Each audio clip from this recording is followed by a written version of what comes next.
Good, thanks. So my name is Espen Tallaksen. I'm going to talk about modern VHDL test benches and look at, in this case, an AXI-stream example. First, that's simple, and then advanced.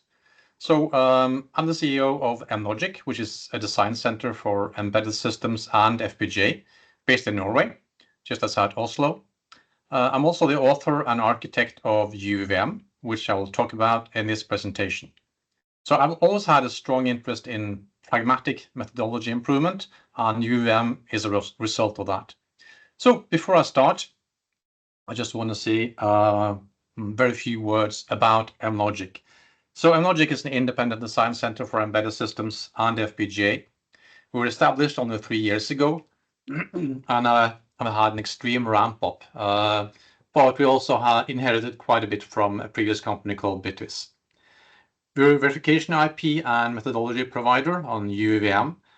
We also do courses on FPGA design and VHDL verification. Now, recently after COVID, mainly online. And you can find information about that on our website. So, what is UVVM? It's the Universal VHDL Verification Methodology. So it's a verification library and methodology. It can be used for FPGA, ASIC, and CPLD, free and open source.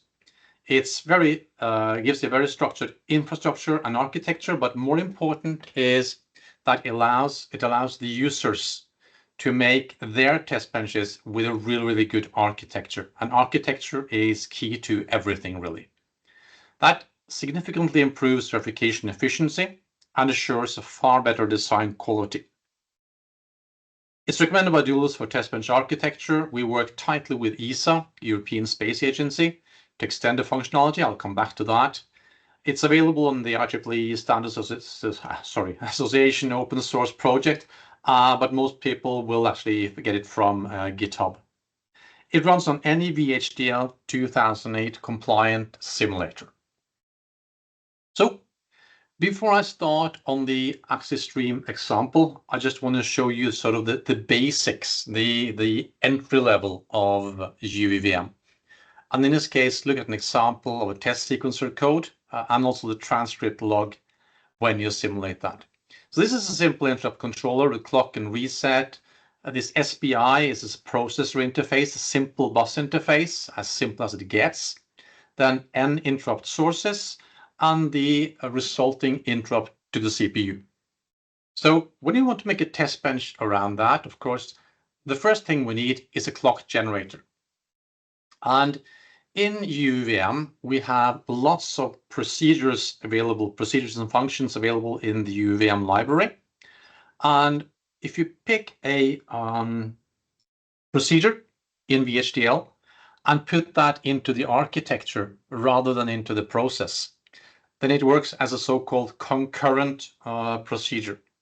And that is exactly the same as a process. So that means you can just include that clock generator procedure into your architecture and you have a clock generator process. This is the simplest one. There are more advanced ones as well.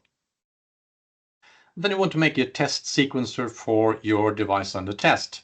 This is just showing some of the basic commands, just to give an example. So logging is always important, and in this case, we make log sections for everything we do, and we also have an ID for verbosity control. This particular ID also allows you to give a particular sort of a header-like layout in the transcript or a log file. So we can see the transcript and log file in blue below. Now, of course, what you want to do in a test bench is always to check values. So here we're checking that the interrupt to the CPU is 0. And then we also include a message as a part of the methodology really, so that it's not optional. You have to provide this comment, but you could, of course, also just provide an open or an empty string. But it's really good because then it comes out in the transcript as well. You can see the check value is OK, and the type, and then your comment. So it's much easier to debug afterwards if you have problems with your test bench or design. Then very often you want to check for stability. for instance, the interrupt to the CPU, we don't want that to have spikes or be enabled for a single pulse or something. So in this case, we check that it's been stable, the interrupt to the CPU, from now and back to the reset time. So we set a timestamp at the reset time in this case. We get the transcript for that. Of course, we're going to generate lots of interrupts here, so we want to have a pulse generator.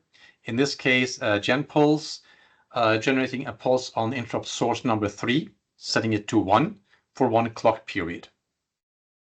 And get result of that. One very important thing with any test bench really is to never wait for something without a timeout. So for that, we have an await value. And in this case, we're waiting for the interrupt to the CPU to go to 1 at the earliest after 0 nanoseconds, at the latest after 2 clock period. And if it doesn't happen inside this window, it will give you an alert immediately. And then you get a positive acknowledge. Also want to show you a very simple bus interface, BFM. In this case, on this simple bus interface, we're doing just a write access to an internal register, the interrupt trigger register, setting that to AA. And then you can see that when that has happened in the transcript below. So this is a simplified transcript. I didn't show the prefix, the message ID, and the scope, which is also a part of this, just to simplify it. All these procedures comes with a positive acknowledge if you want that. But of course, after initial verification, you want to remove that and just filter that out, and you can easily do that with a verbosity control. Also gives you very good alert messages if there's a mismatch. Of course, counting alerts and so on. Other stuff in this basic utility library, checking stability, mentioned that, random, randomize, flags, barriers, and so on and so on. Lots of different functionality. So this is the complete UVM system and all the different parts of it. And I just showed you a few examples from the utility library and indeed also the BFM. But now let's look at the BFM for an AXI-stream. So in this case, the device in the test is a simple FIFO with a slave receiver on one side and a master on the other side. Again, we're going to use the clock generator, of course, and we make a test sequencer where we make lots of different transmit and receive commands. So it's easy to understand for anyone, really. In this case, for simplicity, we don't have a test harness. You could, of course, use that as well. That means the sequencer has direct access to the signals of the device in the test, and the BFM from pmain here can see these signals. But note, in this case, this really simple scenario, the BFMs, bus functional models, are just ordinary sequential procedures running in this process pmain. And to get here, all we have to do is to download this from GitHub, go in it, unzip it, and compile, and it takes about 5 minutes to get started. So what is the required code for this AXI-stream BFM? In this case, using what we call UVVM Lite. So we need to include the library and packages. This is the UVVM utility library, and then different packages. Then we define our device in the test dedicated AXI-stream record. We normally do that when this interface contains quite a few different signals, as is the case with the AXI-stream. Then we define the signals, in this case for the AXI-stream master interface and the slave interface. We set the tkeep to 1 to make it simple in this case. And then we're ready to write any sequence of transmit, receive, and expect. So in this case, you can see an example of an AXI-stream transmit, writing in a byte array, and AXI-stream expect, checking against part of a byte array, for instance. And then you can, of course, make local overloads where you can skip these clock and AXI-stream interface signals. That's always a good idea. And here you can see examples with both byte arrays and also explicit bytes. And this was using the so-called UVVM Lite repository. and you can see that here. And the only thing that's needed to go to the full UVVM is basically just to also include the packages for the AXI-stream BFM. I'll come back to that in the VVC example. So if you look at the resulting transcript here, you will see that you first have the AXI-stream, and then you have the resulting transcript of that, where you can see the ID in this case, the timestamp, and the actual command, and whether it was successful or not. And the same thing with AXI-stream expect. And you can also add more info for debugging. So for instance, if you want to see when the packet was initiated, you want to see every single data transfer, and when it was completed, you can get all that information as well by just enabling these additional IDs. If you want to disable them, you just use disable log message. That allows you to do really efficient debugging. You can have more advanced BFM usage as well, so you can utilize more of the protocol, different other signals. You can define different widths. It doesn't have to be byte oriented. You can configure the behavior, set max wait cycles, allow for flexibility, endianness, and so on. And then you can also, which is really important, deassert T-valid or T-ready for some cycles. And you can do that randomly or fixed. And this have actually enabled lots of bug detections in users' AXI-stream interfaces. And you can do that by setting a few switches or variables inside your test bench. It's in the configuration record, actually, where you can control everything, randomness, and any potential control, allowing you very good flexibility for debugging your interface. But what if we need to check the device and the test for simultaneous activity? That is, you have simultaneous activity on both these interfaces at the same time, because that could actually result in problems or detecting problems inside your design and the test. Again, we have a BFM-based test bench, but BFMs are really great for simple test benches. They are dedicated procedures in a simple package. It's easy to use them, just call them, but it can only do one thing at a time. So it can either execute that BFM or another BFM or do something else. It cannot do all these things at the same time. So to do more than one thing, we need multiple threads as processes. And then we need inter-process communication, and that normally leads to chaos. So what you need is an entity or a component. We call that a verification component, and since it's VHDL, we call it a VHDL verification component. So this is the test bench I just showed you with the BFMs. What if you go to verification components? It looks pretty much the same. By the way, that's the syntax we had for the BFMs. Then for the verification components, all we have to do is exactly the same test bench, but we add verification components, connect them directly on each of these interfaces, and then allow the test sequencer to control these with almost similar commands. The only difference is that we also have to tell the system which verification component and which instance number that verification component is going to handle that interface.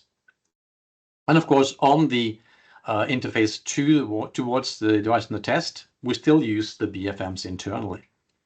So we're talking about transaction level modeling here and verification components. And let's look at the inside of an AXI-stream verification component.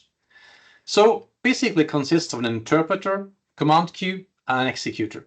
The interpreter will look, is the command from me? Is it to be queued? If not, then case on what to do. It could be to flush the queue, for instance, or terminate a command. The executor will fetch commands from the queue, and case on what to do is either transmit, receive, or expect, and then call that BFM and execute transaction towards the device and the test. So if we look at this AXI-stream verification components-based test bench, this is the same scenario, but we had a clock generator verification component as well. If you look at what we need to include the UVVM utility library, including all this logging, check value, and so on. And then we need a dedicated library per verification component when you use the complete UVVM. So we had a library for the clock generator, another one for the AXI-stream. And that allows much simpler reuse. And by the way, inside AXI-stream, there's a generate to control whether you want to use it as a master or slave. And all this verification IP functionality is in dedicated verification IP directories. And of course, there are scripts to compile everything. So what is the required code for this AXI-stream verification component? Again, we need to include the utility library, and now we also include the verification component framework. That's basically the only thing we need to do before we include the actual verification components that we're going to need in our system. Again, we define the AXI-stream record. As before, we define the signals and so on. We again set tkeep to 1 to make it simple. And now we're ready to write any sequence of transmit, receive, or expect again, but now with verification components. Looks almost the same as for the BFMs, with the only difference that now we have to include the verification component and instance number. So let's look at the resulting transcript here. We have AXI-stream transmit command. In this case, the first thing we see is an ID called UVVM send command. You would normally remove that and not see that in your transcript. Just include it here so you see everything. And yeah, I'll just put that on two-liner just to make it possible to see in a normal physical presentation. So you can see that they have the ID first, you have the timestamp.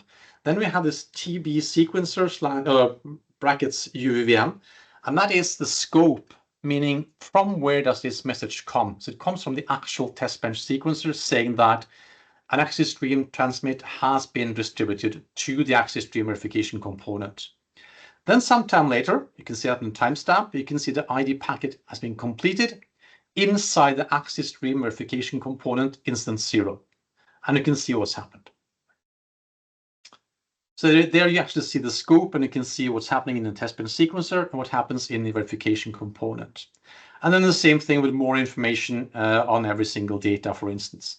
And you can see the number here, number 6, that indicates which command this was. So you can see which of these messages belong to which command. Same thing with AXI-stream expect, exactly the same thing. You distribute the command to the verification component, and the same thing happens, a new command number, and you get the same verbosity control on everything. So everything here is really well documented. This is an example showing you on GitHub. And down to the right here, you can see that there's a reference to the GitHub IO. When you go in there, you can see a complete overview of all the different documentation, utility library, checks and awaits in this case. If you go in there, you'll see, for instance, the check value with syntax and overloads, examples and explanations and everything. So it gives you a really good introduction and detailed explanation of how to use it, with lots of examples as well. If you look at the AXI-stream documentation, the same thing, you can see the bitwise AXI-stream documentation for BFM and verification components. In this case, you can see the configuration record controlling the behavior, like protocol, compliance, simulation setup, and so on. And then you have the BFM commands with syntax overloads, examples, here for AXI-stream transmit and expect, and the same thing for VVC commands. So you again have a very good overview of all different commands. So just to show the flow here, you have the transmit command, and that's sent to the master VVC. AXI-stream expect is sent to the slave VVC, so they're now ready to actually access the device on the test. Data is sent into the device on the test, ends up in AXI-stream slave VVC where it's being checked. So in this case, the device on the test is typically VHDL, but it can also be Verilog or system Verilog or a mix of these. So you can actually use UVVM also for a Verilog design if you like to.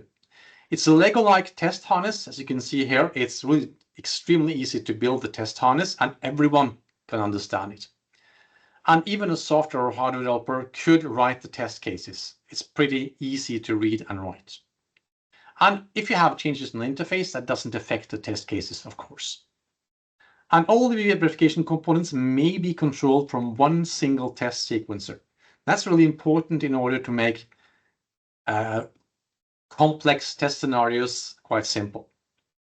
So let's now look at the scoreboard based test bench. Same scenario as we had in the previous case. We still do an AXI-stream, but in this case we do an AXI-stream receive on the slave side rather than an expect. So, and we also could include a device on the test model and then the scoreboard. So what happens now is that the AXI-stream transmit will push data into the device on the test, end up in the slave. That will not do a check, it will just receive the data, and then the scoreboard will fetch the data from this verification component and check it. And in this case, you could even simplify the test sequencer by allowing the DUT model to do or to actually send commands to the receiver on this side. So with UVM, there are lots of free BFMs and verification components, and includes lots of different things like synchronization of interfaces, skew between interfaces, protocol checkers, local sequencers, and so on and so on. All these are also free and open source and well documented, and they also have example test benches. By the way, there are demo test benches in the UVM repository. If you want to look at the full test benches, the test benches that we use for maintenance, then you can go into the UVM supplementary repository. So what enables quality and efficiency? I always show this in design courses and verification courses because it's so important. First of all, it's overview and readability, modifiability and maintainability, and debuggability is extremely important as well because debugging constitutes something like 25% of the total FPGA project on average. And of course, everyone wants reusability. And UVM targets all of this. We looked at this, the BFMs, and for verification components, and for scoreboards. You also have similar functionality for watchdogs of monitors, error injection, for constrained random and functional coverage, specification coverage, and more.